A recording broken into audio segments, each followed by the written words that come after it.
हाँ, तो आज की क्लास में 15.1 के बचे हुए सवाल पढ़ेंगे। ध्यान दें, ये जो आपको वर्त की प्रश्नावली पढ़ा रहे हैं, वर्त का क्षेत्रफल, वर्त का परिधि, उसी से संबंधित है। तो प्रश्नों को ध्यान से पढ़ना है, समझना है और सूत्र लगाते हुए आंसर करना है। तो आज का पहला प्रश्न है आपकी किताब का 7वां कि एक वर्ताकार खेत पर 24 रुपये प्रति वर्ग मीटर की दर से बाड़ लगाने का खर्चा 5,280 रुपये है।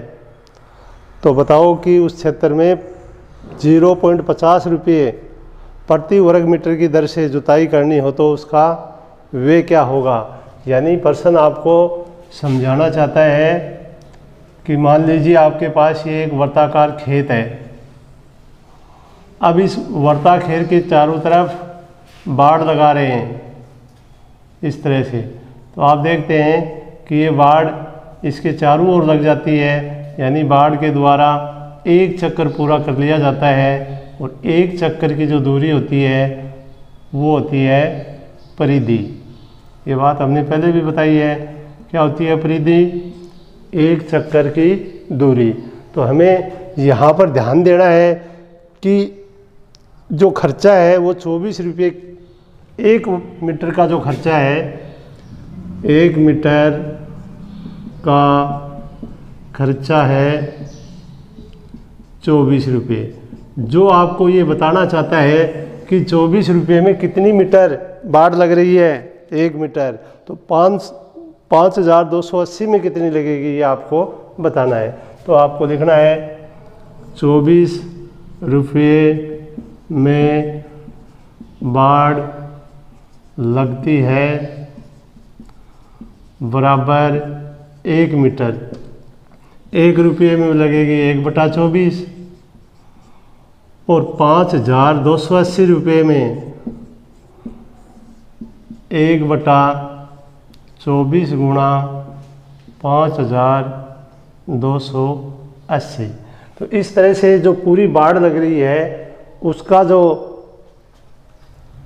आपका मीटर में जो क्षेत्र आ रहा है वो इतना होगा। अर्थात आप क्या करेंगे, 5,280 में 24 का भाग देंगे तो कितना आएगा। भाग देकर देखेंगे, भाग देकर देखोगे तो आपको पता चलेगा कि 24 का पहाड़ा 2 बार बोलेंगे तो आते हैं 48। फिर 12 में से 8 गया 4, फिर 8 उतार लिया, फिर भाग गया 2 बार, फिर 48 आ गया 48 और 0 में भाग कितनी बार जाएगा, 0 बार। इस तरह से आप भाग देके देखेंगे तो आपको पता चलेगा कि इतने रुपये में इतनी मीटर बाड़ बनेगी। और ये एक वर्ताखेर की क्या हो गई, परिधि। तो आप लिखेंगे अतः वर्ताकार खेत की परिधि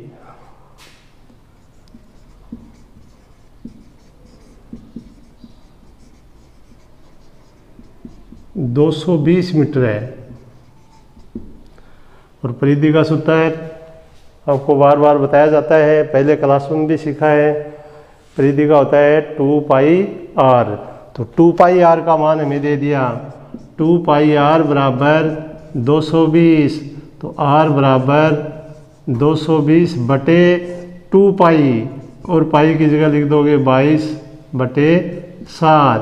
तो आप देख रहे हैं बटे में आता है तो 7 ऊपर लिख देंगे। अब ये चीज़ें आप सीख गए हो तो इस तरह से मान लिख लो और इनसे जो कट रहा है उसको काट दीजिए।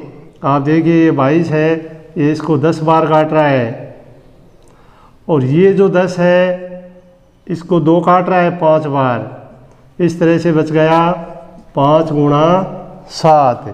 अर्थात त्रिज्या जो आ गई, आर का जो मान आया वो आया 35 मीटर।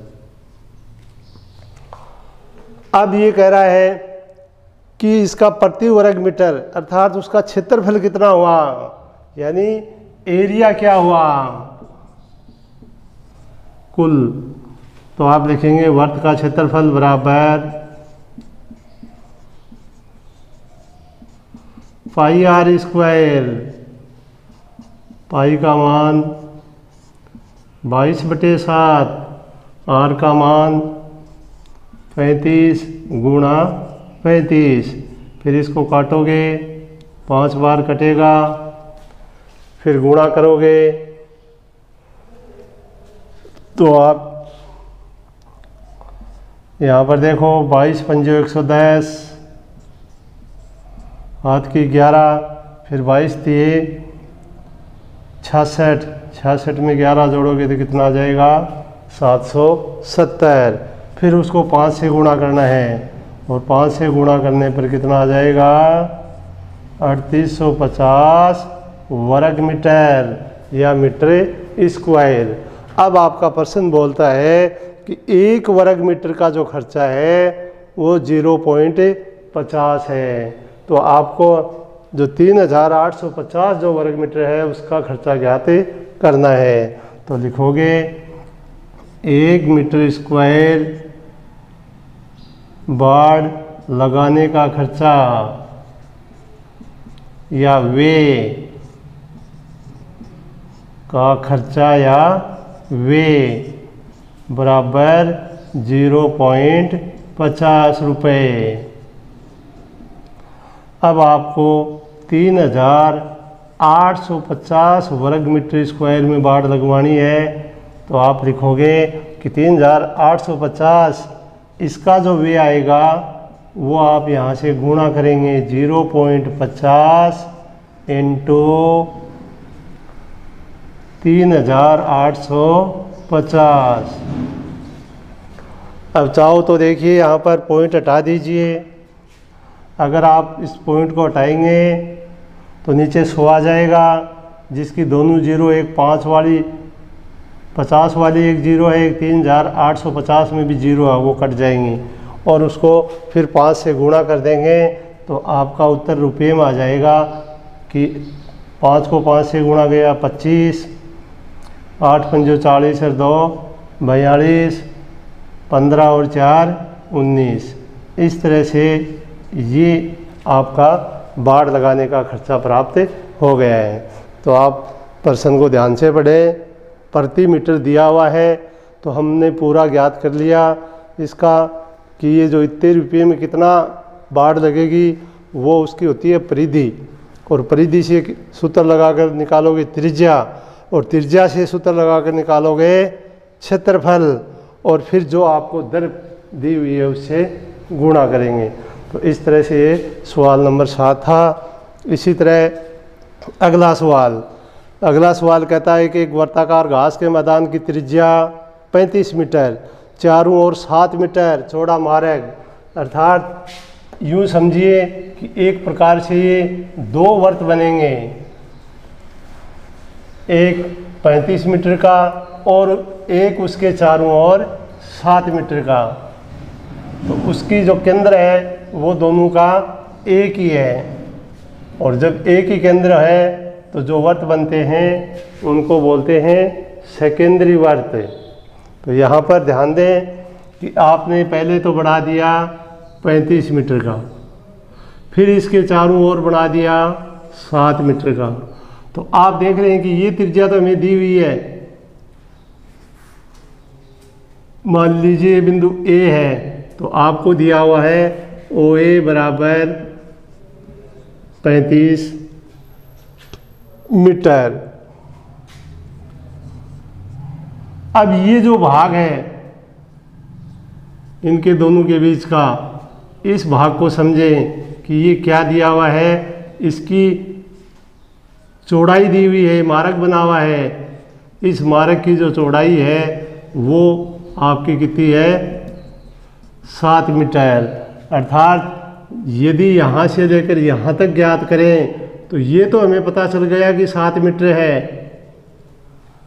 तो आपको OB ज्ञात करना है। मान लो B बिंदु तक आप जा रहे हो तो आप लिखोगे OB बराबर, ये इस बिंदु पर P हो तो ऐसे लिख सकते हैं OP प्लस PB। ये पहले से पता अपने को, त्रिज्या 7, ये जो चौड़ाई है वो तो 7 है और त्रिज्या है वो बराबर है यानी 35 है।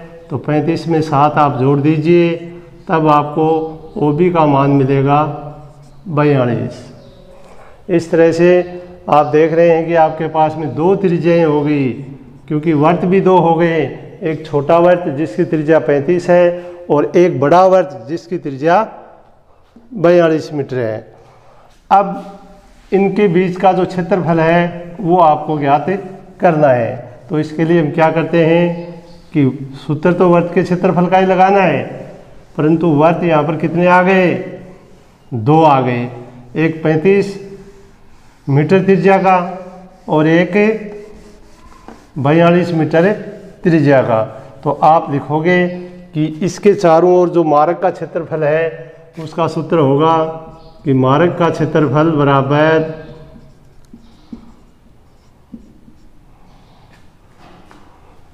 बड़े वर्त का क्षेत्रफल माइनस छोटे वर्त का क्षेत्रफल।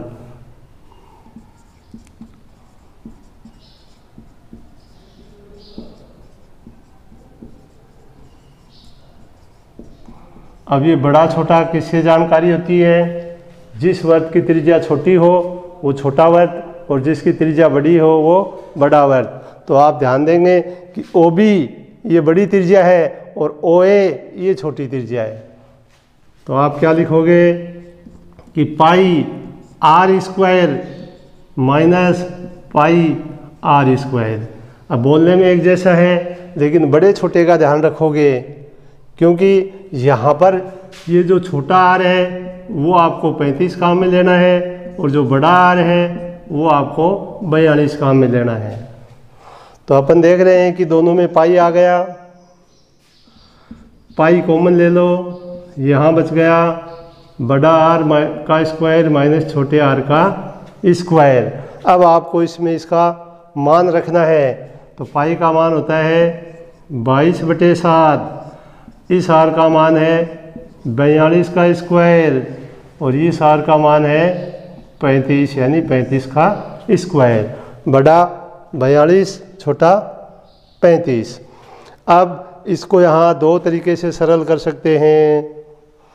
आप 42 का वर्ग ज्ञात कीजिए, अर्थात 42 को 42 से गुणा करोगे तो आपको जो प्राप्त होगा वो संख्या कितनी होगी, 1764। इसी तरह 35 को 35 से गुणा करोगे तो कितना आएगा, 1225। यानी ये 1764, ये 1225, इनका मान आ गया, उसको घटा देंगे, 7 से काट देंगे और 22 से गुणा कर देंगे। एक और अगर इतना बड़ा वो नहीं है तो एक सूत्र आपको बार बार पढ़ाते हैं कि यदि a² माइनस b² रूप हो तो उसको लिखते हैं a प्लस b और a माइनस b। और आप देखेंगे ये रूप है इधर a² माइनस b², तो एक बार जोड़ दें, एक बार घटा दें, 2 कोष्ठक लिखें इनके। कितने कोष्ठक लिखोगे, 2। कैसे याद रखोगे, एक बार प्लस में लिखेंगे इन दोनों को और एक बार माइनस में लिखेंगे।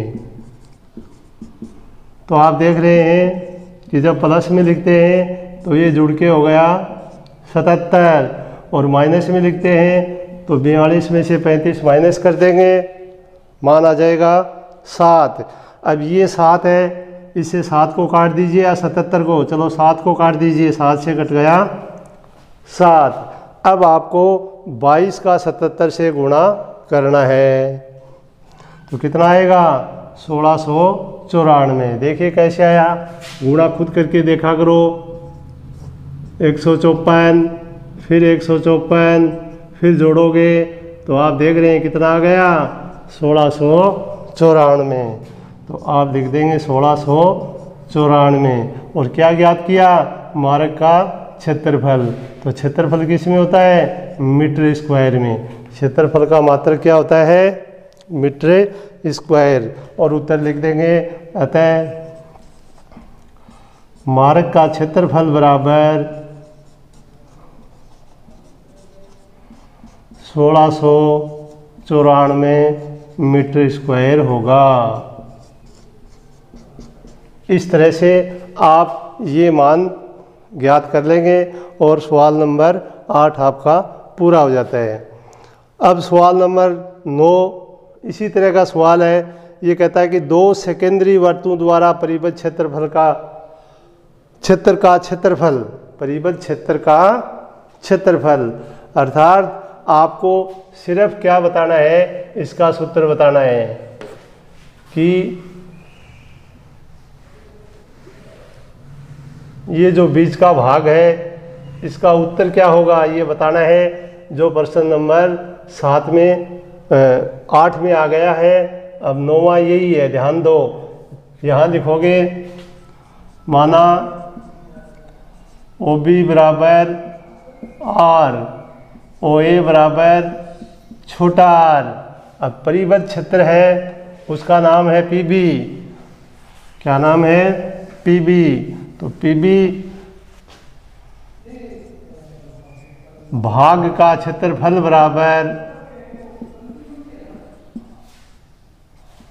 बड़े वर्ग का क्षेत्रफल माइनस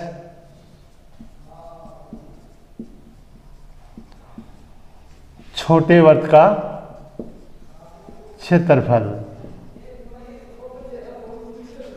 ऐसे आपको दर्शाना है। फिर आप जानते हैं वर्ग का क्षेत्रफल पाई r स्क्वायर होता है, परंतु यहाँ बड़े का शब्द आया है तो पहले ABCD का यानी बड़ा R लिख दीजिए, तो बड़े का हो जाएगा पाई r स्क्वायर। फिर आप छोटे का लिख दीजिए पाई r, छोटा r लिख दीजिए पाई r स्क्वायर। दोनों में क्या कॉमन आ रहा है? पाई। क्या बच गया? r का स्क्वायर, ये भी छोटे r का स्क्वायर। फिर वही सूत्र आ रहा है जो थोड़ी देर पहले आपको समझाया है कि दो संख्याएं स्क्वायर में हो, बीच में माइनस का चिन्ह है, तो एक बार प्लस होती हैं और एक बार माइनस। तो इसका सूत्र क्या बनेगा? पाई r प्लस r और r माइनस r। इस तरह से ये आपका जो परिबद्ध भाग बनता है PB, उसका क्षेत्रफल है। तो परिबद्ध भाग का क्षेत्रफल बराबर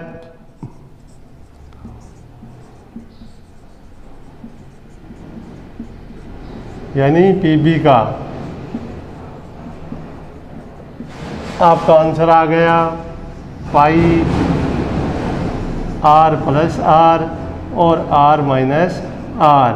तो इस तरह से ये प्रश्न जो था इसका आंसर आपको वस्तुनिष्ठ यानी ABCD में या ABCD में से देना है कि कौन सा भाग सही होगा।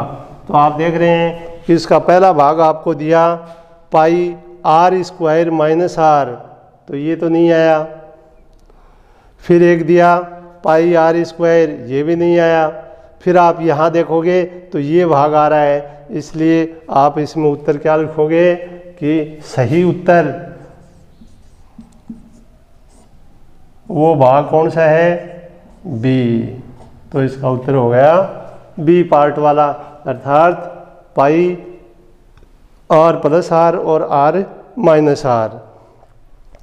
अब इसी पर आधारित एक और सवाल आ रहा है। ध्यान दें कि दो त्रिज्याएं सेकेंडरी वर्त, यही वर्त है मान लीजिए, और इनकी दो त्रिज्याएं आपको दी हुई हैं, यानी बड़ा r है वो 4 है और छोटा है वो 3 है। तो इसी सूत्र में आपको लगाकर इसको सरल करना है। अब करना कैसे है? पहले चित्र बना लीजिए, फिर लिख दीजिए यहाँ पर ये जो बड़ा r है इसका मान 4 सेमी है, जो छोटा है उसका मान 3 सेमी है। ध्यान दीजिए कि आप ये सवाल कर रहे हो कि बड़ा तो कितना है 4, छोटा कितना है 3, तो हमें मान लिया ये 4 का है और ये अंदर वाला 3 का है, तो दोनों की त्रिज्याएं प्राप्त हो गई। अब उसका सूत्र होता है कि PB भाग का जो क्षेत्रफल है वो बड़े वर्ग का क्षेत्रफल माइनस छोटे वर्ग का क्षेत्रफल, और आपने लिख दिया पाई r स्क्वायर माइनस पाई छोटा r स्क्वायर। इस तरह से हम कहाँ तक पहुँच गए? यहाँ सूत्र में पहुँच गए। अब आपको मान रखने हैं। इतना काम करने के बाद में आपको मान रखना है, तो मान रखोगे पाई का, तो पाई का मान होता है 22/7। फिर मान लिखोगे बड़ा यानी 4 और छोटा 3, तो यहाँ लिखोगे पहले कोष्टक में 4 + 3, फिर लिखेंगे 4 - 3। इस तरह से आपको ये सूत्र में मान लिखने हैं। तो आपने देखा कि 22/7 जब इनको जोड़ा तो 7 आ गया और घटाया तो 1 आ गया। इन दोनों का जोड़ आ गया, इन दोनों का घटाव आ गया। अब 7 से 7 कट गया तो आपके पास में आंसर बच गया 22। क्या बच गया? 22 सेमी²। तो आप प्रश्न में देखेंगे 22 कौन से भाग में लिखा हुआ है और उस भाग को आप दर्शा देंगे। अतः सही उत्तर ए, मान लो ए में लिखा हुआ है 22, तो ऐसे लिखोगे। तो इस तरह से आज को जो मुख्य बिंदु रहा वो क्या था? सेकेंडरी वर्त। क्या था? सेकेंडरी वर्त। ऐसा वर्त जिसका केंद्र एक हो और त्रिज्याएं अलग अलग हों दोनों, वो वर्त क्या कहलाते हैं? सेकेंडरी वर्त। और उनका सूत्र क्या निकल कर आ रहा है कि पाई r1² या r2² या ऐसे कहो पाई बड़े आर की त्रिज्या का स्क्वायर माइनस छोटे आर का स्क्वायर। अब एक एग्जाम्पल है आपकी कि एक साइकिल का पहिया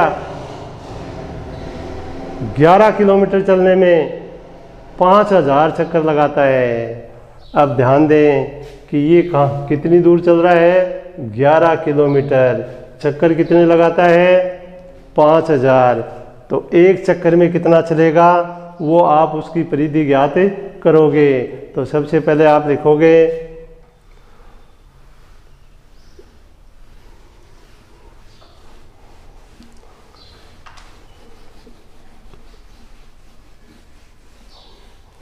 कि 5000 चक्कर लगाने में दूरी तय करता है 11 किलोमीटर। प्रश्न को समझो, प्रश्न क्या कह रहा है? 5000 चक्कर लगाने में तय दूरी 11 किलोमीटर। अब यहाँ ध्यान देंगे, अब इस किलोमीटर को आप मीटर में या सेंटीमीटर में बना लीजिए। अब कौन बनाएंगे? जिनको ये पता हो कि किलोमीटर में कितने मीटर होते हैं और मीटर में कितने सेंटीमीटर होते हैं। अर्थात आप लिखोगे कि 5000 चक्कर में 11। अब यहाँ ध्यान दें कि 1 किलोमीटर का जो मान है 1000 मीटर है। 1 मीटर का जो मान है वो 100 सेंटीमीटर है। यानी यदि हम इस किलोमीटर को सेंटीमीटर में बदलें, कन्वर्ट करें, तो आप ऐसे लिखोगे कि 11 × 1000, ये तो बन गया मीटर, और फिर गुणा करेंगे 100 से तो ये बन गया सेमी। तब आप यहाँ किलोमीटर के स्थान पर क्या लगाओगे? सेंटीमीटर। तो एक चक्कर में, यानी एक चक्कर की दूरी आपको ज्ञात करनी है। तो एक चक्कर लगाने में कितनी तय दूरी होगी? तो आप लिखोगे 11 × 1000 × 100 बटे 5000। 3 0 से 3 0, 5 से काट दो 100, कितनी बार? 20 बार। अब 20 का 11 से गुणा कीजिए। 20 का 11 से गुणा करने पर 20 × 11 कितना हुआ? अर्थात 220 सेमी में आ गया। ये 220 क्या आ गया? सेमी में। अब ये कह रहा है कि पहिए का व्यास ज्ञात कीजिए। तो ये जो एक चक्कर की दूरी होती है ये होती है परिधि। तो आप लिखोगे समझने के बाद में कि प्रश्नानुसार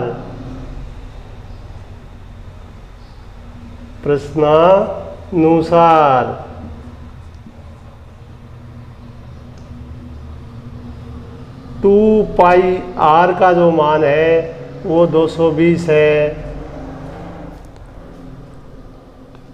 r का मान क्या आएगा? 220 बटे 2 पाई, और पाई का मान यहाँ लिख दीजिए कितना होता है?